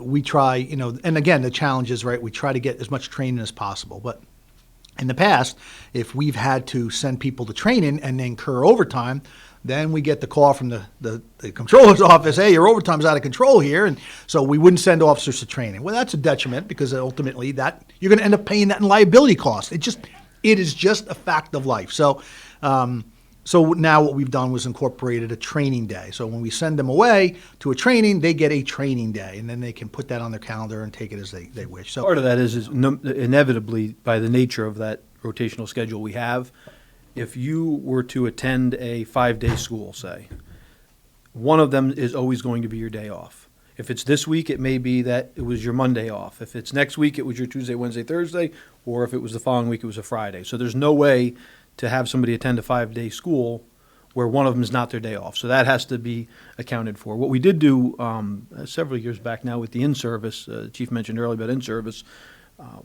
the in-service training cycle for us is a 3-day training. It's Tuesday, Wednesday, Thursday. And the officers at the beginning of the calendar year, the book goes around, so to speak, and the officers pick which days they want to attend training in the spring cycle and the fall cycle. So they kind of like they pick their vacation week and they pick their training weeks. And the nice thing about it is those 3 days coupled together, most of the time you're either going to put them the 3 days before your 4 days off or the 3 days after your 4 days off. So it gives them 7 days off the actual shift when they combine their 4-day weekend and their training days. So that's kind of a nice that's a nice good little break, reprieve. And working the training like that, and we've, again, over the years tried a lot of evolutions of it. This system seems to work pretty well. We use The Tuesday is kind of your classroom lecture, theory, legal updates, DA's office comes in, whatever else. The Wednesday generally is like a hands-on, practical, defensive tactics, learning, EVOC, whatever the emergency vehicle operations, whatever the theme is for that in-service cycle. And then the Friday is the firearms training, and then any like live fire adaptation to it. So, for example, a couple years back when we did it, we had, say, domestic violence training as an update on a Tuesday in the classroom, and we had our EMS update, self-care, tourniquet, that kind of stuff. Then on Wednesday, we would do some defensive tactics stuff in the morning, spacing, positioning, distance, but we would run scenarios, reality-based training scenarios involving domestics, and they get there and the person gives them a fact pattern where it requires, say, a mandatory arrest. They encounter the next person, they need some kind of medical care. So you take the stuff we did on Tuesday in the classroom and apply it to reality-based training scenarios on Wednesday. Roll into Thursday, the first half of the firearms day, we'd get our qualifications and that kind of mandatory stuff done in the first half. But then the second half of the day, do live fire scenario-based training, response from the call, from their car to this call, which is going to require the potential for deadly physical force with, maybe self-care or first aid component or whatever else, but find a way to tie those 3 days together and kind of build up. So that's been a really good, evolution of training for us, where in the past we may have done all those three things, but you might have gone to one thing this week and then 6 or 8 weeks later you get the next piece, and 6 or 8 weeks later you get the next piece, and you lose some of that building block approach. So yeah, it's pretty, it's a lot. Yeah, it is. It's a lot, and the challenge is, as a trainer even, is to work with a group that you may have in front of you of officers that range from 20 years on the job, who have seen, dare say, most everything, to a new officer with a year and a half on a job, just out of the academy 6 months, done their field training, worked, made a couple of traffic stops, maybe have handled a domestic or two. And again, the senior officer is going to be like, here we go again. All right, put your hands behind your back, and the go, oh, okay, loud music complaint, everybody calm down, and you just gotta, and it's true, right? We've seen that, right? And I just loved it. I got to tell you, one of the greatest things about my career was the fact that I kept a hand in training. And it was, I talked to Mike about all that. It was one of the most difficult things in my life, really, to give that up, both on the team side, the academy side, the in-service side, and to pull out of it and just be administration, And it was just, it's just hard. I just enjoyed it. I did. I would write scenarios and equipment, and I'd stay on. I mean, it was just, I enjoyed it. I really did. And I think, it was difficult, right? At one point, Mike, I said, yeah. Here, just take it, right? There it is, and I had to do that, for a while even with the SWAT team. I left my gear back in the corner, and, the senior officers on the team would come in and go, what do you got in there, lunch? What is that? I'm like, oh, man, come on, And you both actually definitely left a mark when it came to that, because I remember that's how I met both of you originally, when you were doing SWAT and we did simulations, and I remember doing one at Sargaty's High School. Yeah, and it was a good event. Yeah, and I was taken back that day because we knew there was going to be the simulated rounds fired, but when you're standing in school and you hear that go off, you're like, holy cow, this is wrong all the way around. And it was, I say unfortunate, but I think it had some serious training value and operational returns on it too. Is, we didn't always stick to script. There was, you were kind of people expected. There was a couple of times we'd get there, and there was one school district in particular, and they're like, well, whatever you do, don't do this. And I'm like, okay, like where? Good idea. That's what I'm doing. Yeah, and he would look at me. He's like, oh no, why did he say that? Come on, and I'd be like, no problem. We understand. And I remember at one point we did. We had scripts, we had actors, we bring people in. Everybody had a role. This is who you are. You're a father of 4 children. And everything. It really was a lot of work to get it to where it was. And at one point, the principal comes out and says, listen, just been a slight change. We've got to, I'm like, oh, okay. Yeah, we understand that. No problem. Yep. Great. Sounds good. All right, no problem. Everybody in. We'll have an auditorium, do a safety briefing. And so I turned to him. I go, give me the thing. Threw the whole thing right out. I said, here's the plan. This is what we're doing, right? He's like, oh, okay. I'm like, everybody gather around. And I'm like, well, that's not really, shh, let's go. Go. And they're like, oh. And we did it, right? Handle it. And you see You see how people are going to act. Like, really, once they hear the rounds, blank rounds, and they tell us, whatever you do, don't fire any guns. I'm like, yeah, no problem, right? I'm still firing guns. Yeah, this is training, right? We want to see, and you see people who thought they were going to act one way, act a whole different way, and you've, and much credit, you've had teachers step up. You know, there were times where teachers, you're like, you know what? That right there, run, hide, fight. There's the guy, right? There's the woman. She's doing the right thing. And others that just didn't have it in them. Right? Once they heard, you know, the rounds echo down the halls, and again, all blanks, but there is something to be said about blowing blank AR-15 full auto rounds down the hallway of a school. It's just not something you're ever supposed to hear. You just never. Knowing it's a simulation only, it still impacts your emotionally. Oh, absolutely. There is excitement comes in. So the story is, we did a school district and ripped up the script, and it worked out great. We had a safety briefing, worked out great. Scenario goes out. I have to give the principal of this school so much kudos. We completely changed what was going to happen. They thought it was going to go this way, completely changed it. She got on the PA system in the middle of it, voice shaking on the speaker, and said what to do to the rest of the school while this thing was unfolding. I got to say, hands down, one of the best responses. That school district was excellent. Fast forward a couple of weeks, and I'm in, at the time, the Business Resource Center teaching a college class. And I'm coming down the hallway, and I see these three women, and they stop, and one of them points at me. And I go, can I help you? And she goes, you're that crazy guy. I go, what crazy guy? You're the guy who did the school did. And she mentions it, and she goes, I couldn't sleep for 2 days. I go, really? I'm so sorry. I said, but you have to. And she goes, oh, it was great. I couldn't believe it. I couldn't believe it. Yeah, like she was like, but, you know, and she goes, but I learned a lot. You know, and I think that's really the value of doing it is to let people know, you know, because you will act differently, right? With the saying, we try to train like you fight, fight like you train. And if people are just never exposed to that level of environment, you know, because they forget, some people will forget that it is training, right? Like I said, and that's by design. And we even part of it's for the cops that are in that training too. We're trying to stress them out and get them to operate and little things like we have safety precautions in place, right? We're not going to get a real weapon or a live weapon in the mix, but there are still some things we want to use for that fidelity factor. We want the actual police cars. We want the actual, you know, uniforms, all that kind of stuff. And it's happened where we know it's training. We set up the training, but you get people stressed out and amped up and in the mindset. And when they're supposed to use the training radio, they put something out over the real police radio. Oh, yeah. Right? And now we've got 911 response from troopers coming from other parts of the state. And, like, these things that have happened over the course of time. And you know, you try to plan everything the best you can. I think about the years and years ago, we did one out by at the old Tech City. And we had our own Motorola radios. And, you know, all closed network. Family radio, the FRS we kept them off the police radio. We're not going to have this happen again, so we'll get these radios. Well, it turned out they had the same frequency as, like, the bagging cart people up in ShopRite. And the radio sitting at the lady's thing at Somebody the cash register. in. And, you know, they're hearing about, this mayor being taken hostage. The scenario was it was a takeover of City Hall by, like, militia.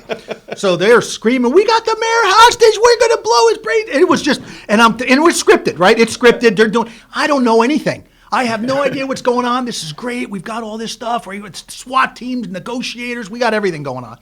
It is a big production. We have the academy class. There's got to be 60 people involved in all this. Signs all out front. Training in progress, police training, right? Everyone's notified, county 911.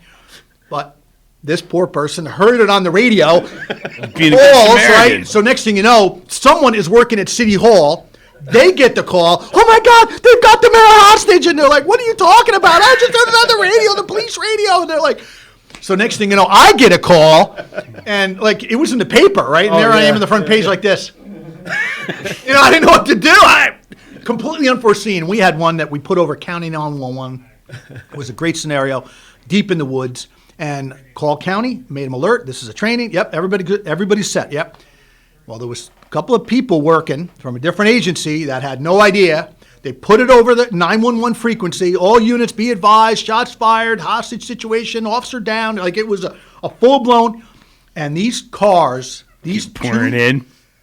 On fire. The tires were on fire. Now, again, They get out. They come to the area, safety zone. We have the orange vest. We're making sure no one has any live weapons or rounds or anything.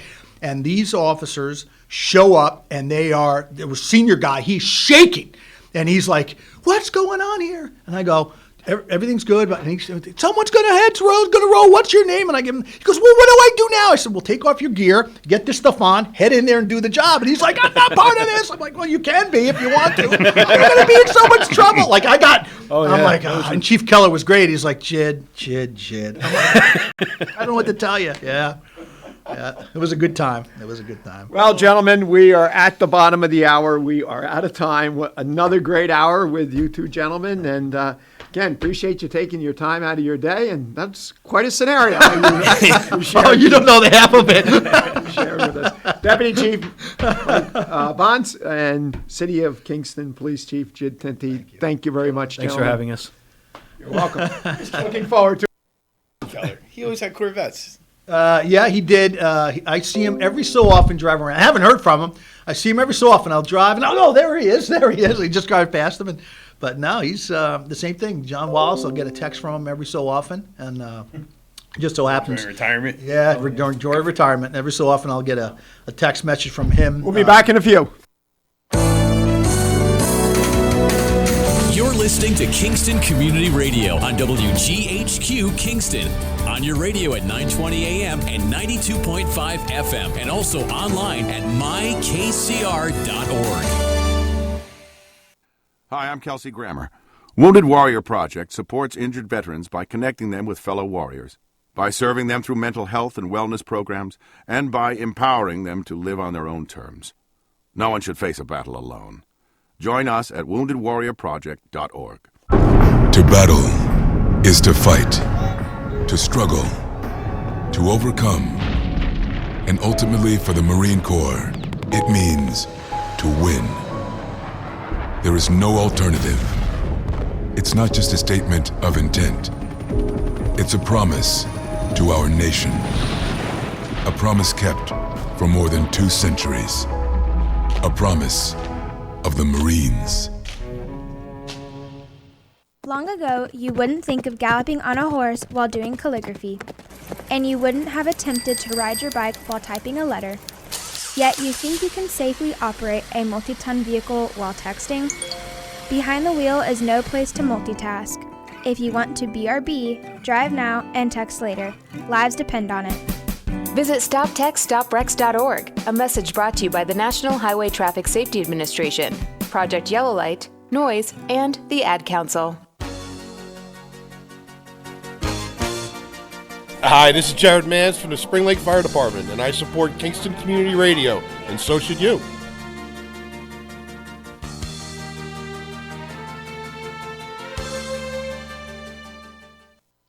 This portion of Kingston Community Radio is brought to you by Ulster Savings Bank.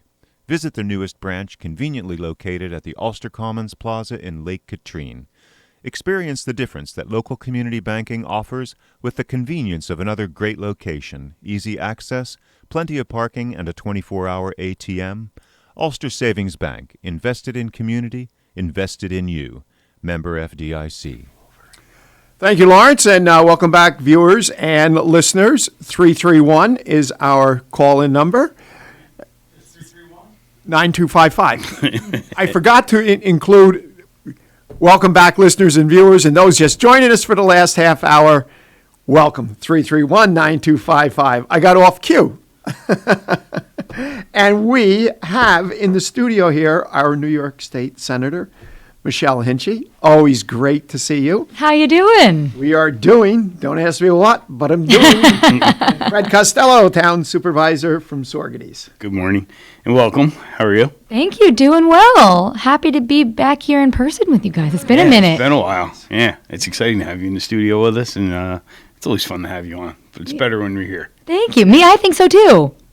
It feels more normal. It does. It does. So, eventful weekend. We did our 9/11. I know you were there. Yes, it was a beautiful ceremony. It was a busy day. We had, of course, our district is 5 counties, 46 towns, 2,000 square miles. So we had a lot of ground to cover that day, making sure that we could pay tribute and honor the fallen and those, especially, still struggling with health effects from 9/11, from being there at Ground Zero all over. So we had 6 events that day. Oh my God! We traveled. We started. We started in Altamont, in Albany County, in Guilderland, and up to Amsterdam, and then over to Queens, New Baltimore, and Greene County. We did the Ulster County ceremony in New Paltz at the fairgrounds, which was also a beautiful event. They did a really great job, and finished our day wonderfully with Saugerties.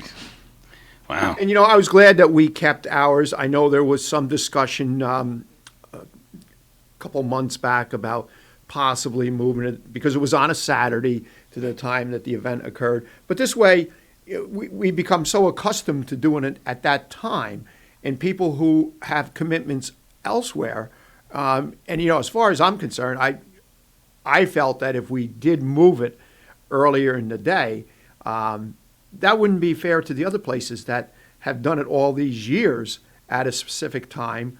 And so I was glad we kept it. I was glad you were able to make it.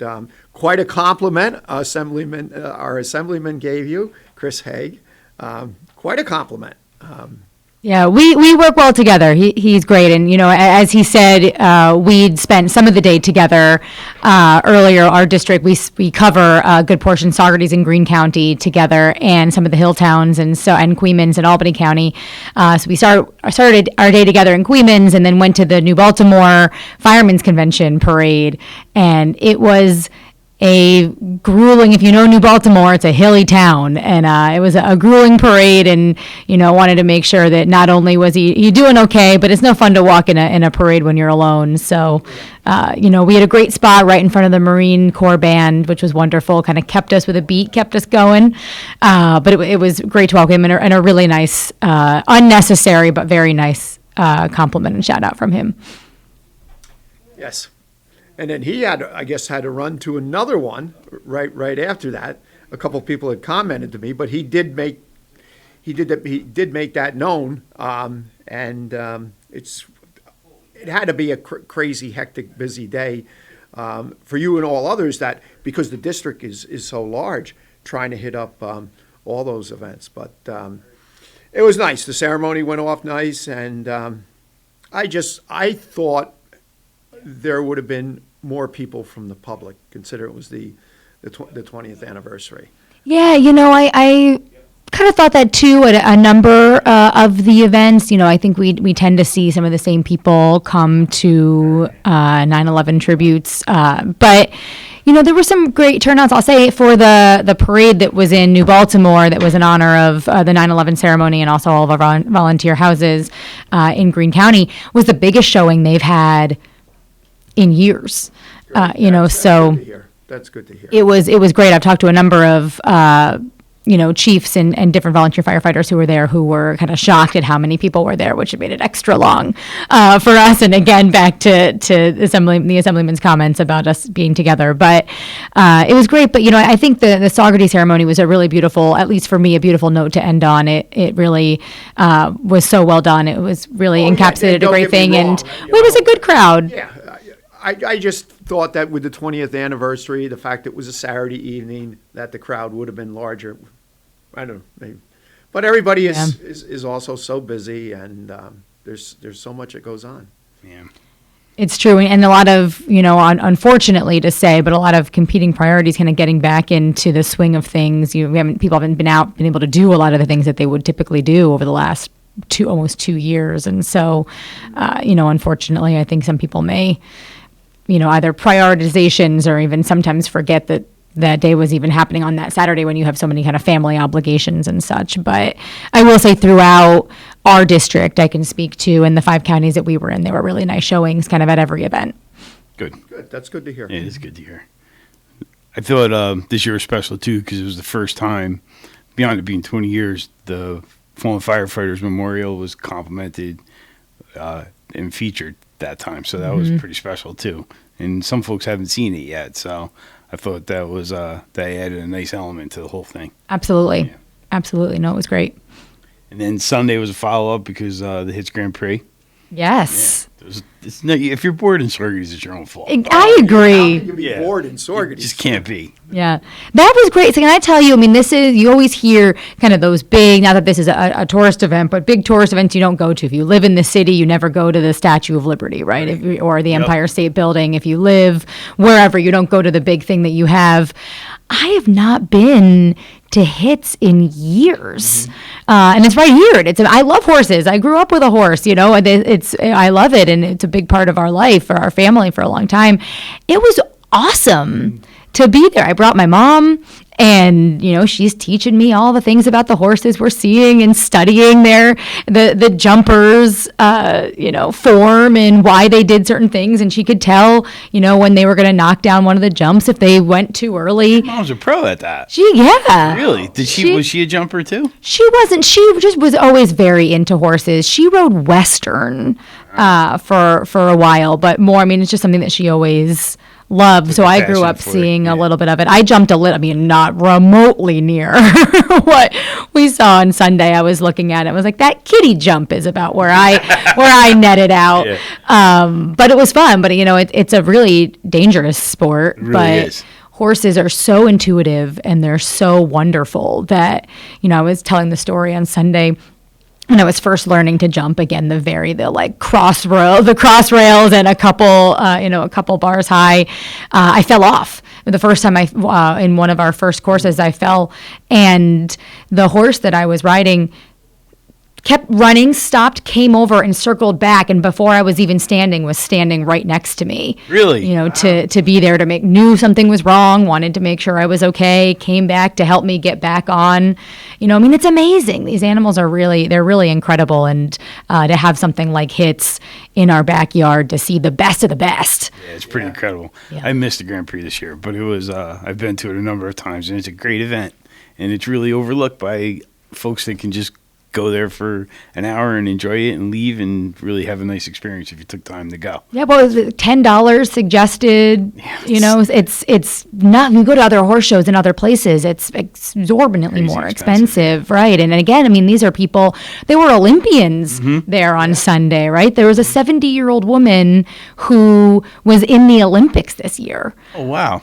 Yes, as was jumping, and she, I guess, won at Hits. She came in first in 2019 and second in 2018. I know who you're talking about. Yeah, but she's amazing. Yeah. I can't. 70 years old, being in the Olympics, riding a horse. That's one I missed in quite a number of years because I went down, tortured myself, and watched the Giants. Oh, I'm sorry to hear that. Bad day for all New York football teams. Yes. It's amazing that they're both bad. Yeah. It's really sad. But look how many years, that's. I don't know. Football doesn't seem that hard to me. If you have a good offensive line, you can make plays. Without an offensive line, you're just fighting the tide. How do you feel about our quarterback? Lawrence had a pretty strong opinion earlier. Yes, he wants him booted. Yeah, right off the bat. I kind of get that. Yeah, I don't think he's our future. Mm-hmm. No. I agree. On paper sounded great, but doesn't always translate. Well, look at the Yankees on paper. You just wonder how they went through a stretch. 13 straight they won. 13 in a row. Yeah, that was so exciting and fun to watch. And then they go 2-11. How do you do that? Or 3-11? There's some chemistry missing on that team. Yeah, there is. They certainly have the talent. They don't click. Yep. That's leadership.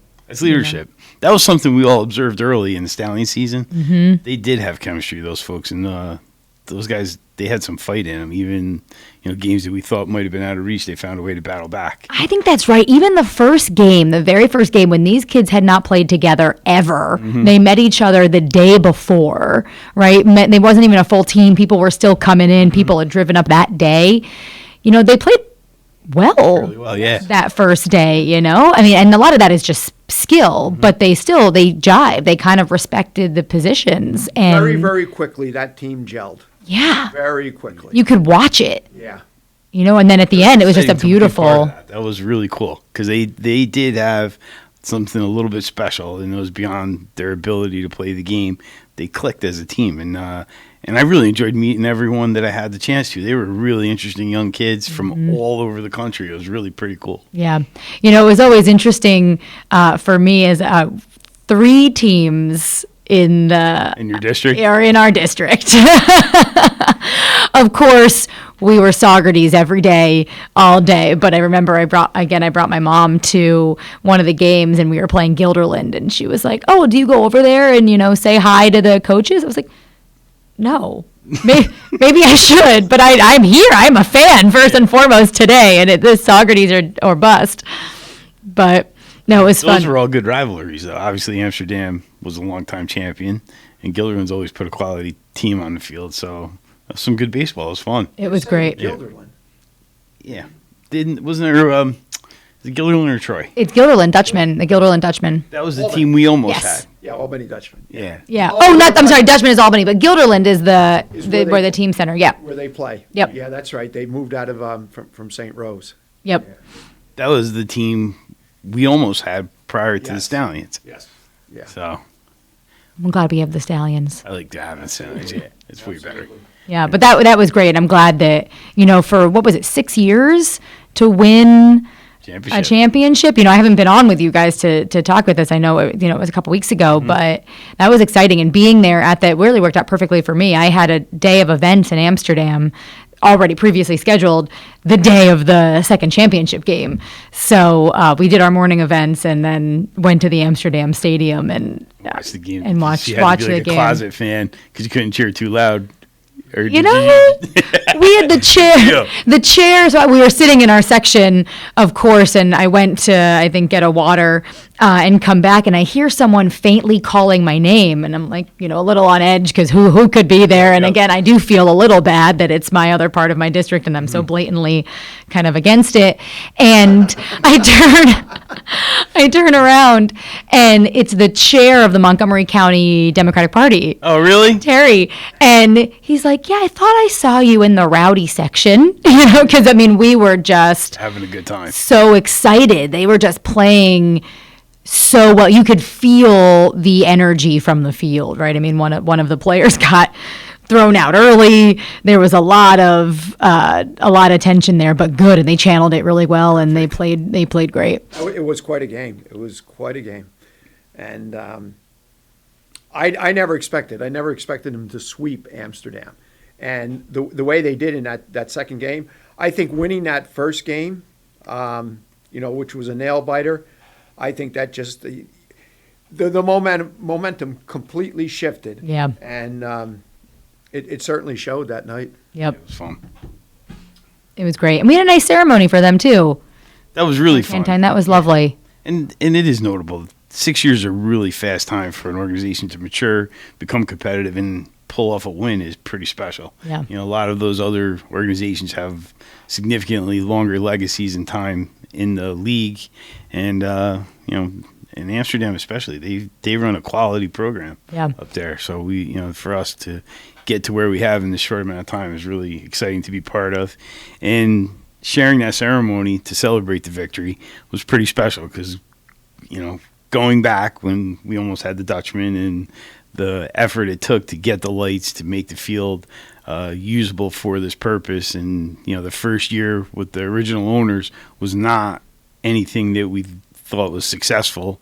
And, Far from it, yeah. We almost took and destroyed a reputation that took 30 years to build, to establish, not only the complex, in the community with businesses. Wow. Yeah, there's a lot of angst and disappointment. Yeah. And so to, go through that, pay our dues, so to speak, and then celebrate a championship was a pretty special moment for us, too. Yeah. Well, and I think it sets us up really well for next season, Absolutely. too, right? The kinds of calls I know that Kevin and others are getting already, people who want to come back. Part of it. Exactly. So I'm excited for next season. It'll be good. I'm not saying, it was my first pitch that set the tone for the season, but I'm just saying well, there was a first pitch. And very well have been. Yeah, it was pretty cool. Yeah, they were great. Nice of what you and the county executive Pat Ryan did with that was a nice ceremony. It was great. I don't know if you took notice, but when we had the groundbreaking, I think you were there with Greg Hellsmortal, right? Yeah, absolutely. So everything was set up identical at home plate. Mhm. Kevin and I had talked about that. So literally everything was practically Duplicated. identical. Yeah. The only thing that wasn't there back in 2015 was the trophy. And the improvements to the field. That's been exciting too. And we're celebrating the championship, but when you think about the amenities that the field has now that it didn't have back then, and we did host the All-Star game, and we had scouts from every major league team here, and we celebrated it again with the American Legion All-Stars. And it was a really special year for baseball in Saugerties. Yeah, with the state championship. The school team did really well. First time we've had, in fact, first time it's been on the eastern side of the state. Traditionally, it's been Buffalo, Syracuse. The furthest east they've ever been was Utica. Yeah, so, and we have them for the next 3 years. Wow. I know it's a point of pride for Greg, but it's fun for me, too, to hear those folks that come and they're just blown away by our facility. Well, and, it's a point of pride for the entire community, and it's a point of pride for all of the volunteers and the using entities. Yep. Because without them, I don't know how many times people have come in from the outside for tournaments, especially the girls' tournaments, right? Where we have thousands in there. And I don't know how many times people have come up to me and have said, what's the population of Saugerties? I tell them the population of Saugerties between the village and the town. How can you afford this? But as I explained to them, so much of what they see is non-taxpayer derived. And, it would just be the most wildest guesstimate to try to you could never put a monetary figure on it, but you just look around, and in some cases, it's 50% came from non-taxpayer derived funds. Yeah. We have a very generous community. Really and it's not, it's not just what the American Legion has put into that field, what Kevin puts in that field every year. But you look at what Little League just put 2 new roofs on, right? Materials and labor. Yep. SAA just did the lights program 3 years ago. Yep. That there was all total close to $100,000 endeavor. It's just amazing. Yeah. All the improvements there, I've spent so much time working with folks to try to get things achieved.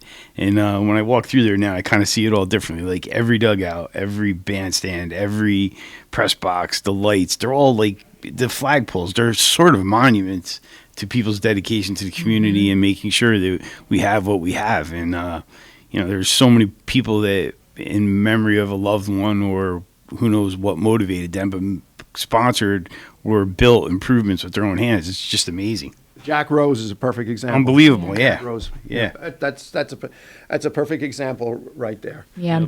Well, to have that too it's so incredible in so many ways, but I still tell people and talk about how lucky I was going to the high school and being able to walk across the street to go to the field, right? Especially if you have working parents, they can't pick you up, or you take the bus and then you're home alone for multiple hours. To be able to just walk across the street after school to go watch baseball games, to hang out at the basketball court in a safe space there's always parents who are looking around, if there people are kind of standing by the ready, it's a really safe space. We would stay there for hours walking around, and then someone's parents would come pick us up, and we'd get home. But it goes on to that. Yeah, it's amazing. It's really amazing to have the location where it is to be such an integral part of kind of the youth culture in town makes our town so safe and special. It does. It really does. And the synergy we share with the school programs, that our baseball field is their baseball field. Mm-hmm. Our soccer facilities are in many ways their soccer facilities. It's where I played tennis. I was on the tennis team. That's where we went every day. Yep. So, there's those synergies are pretty special, and they just reinforce all those relationships you were just pointing to. It's pretty exciting. Mm-hmm. And one of the other things that was really fun to be part of was the skate park. I remember going to skate park committee meetings and kind of being like, this is somewhat pie in the sky, but, we'll give it our best shot.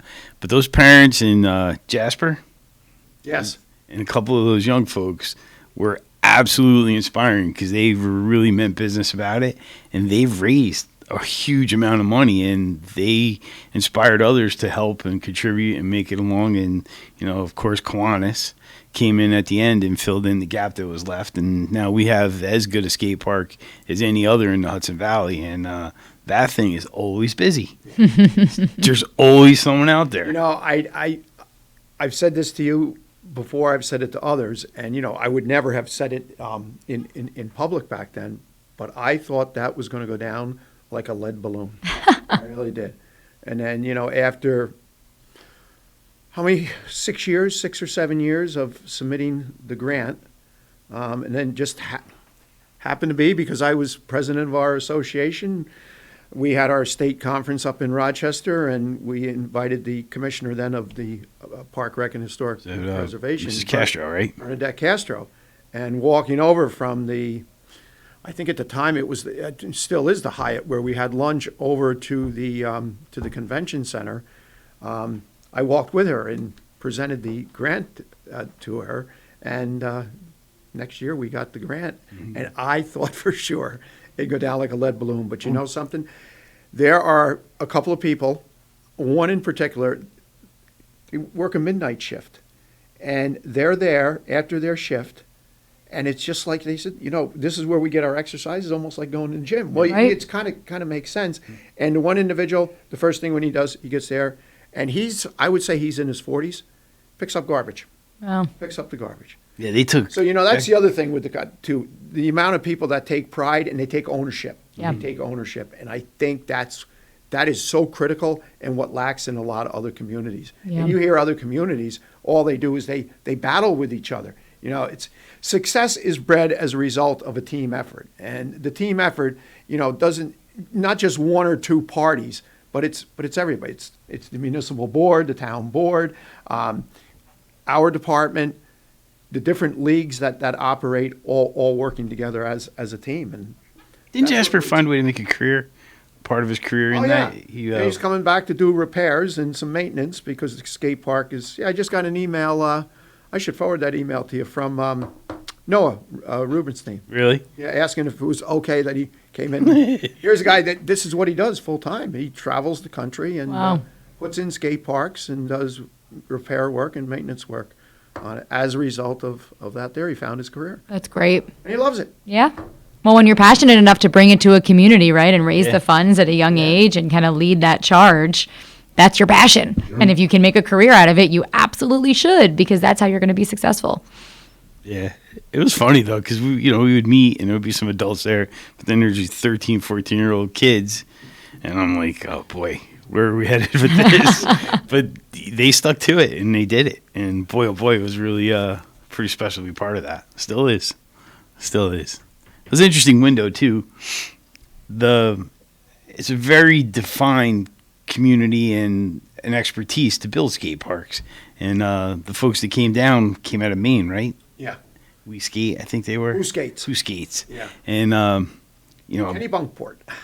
I've seen masons pour footings and foundations and sidewalks, and, you watch the concrete and it flows. The process for this was that concrete looked like it was hard already, and they would just manually manipulate it to get that really smooth finish. And I was like, wow, that was just a unique. The pouring of the bowl was impressive. Pretty impressive, yeah. It was all done freehand, kind of. That Wow. was impressive. Yeah. It was really, it was fun. A lot of learnings about what goes into a skate park, right, from that experience, Yeah, right? because it was the opportunity I had to see it was because I was a member of the town board at the time.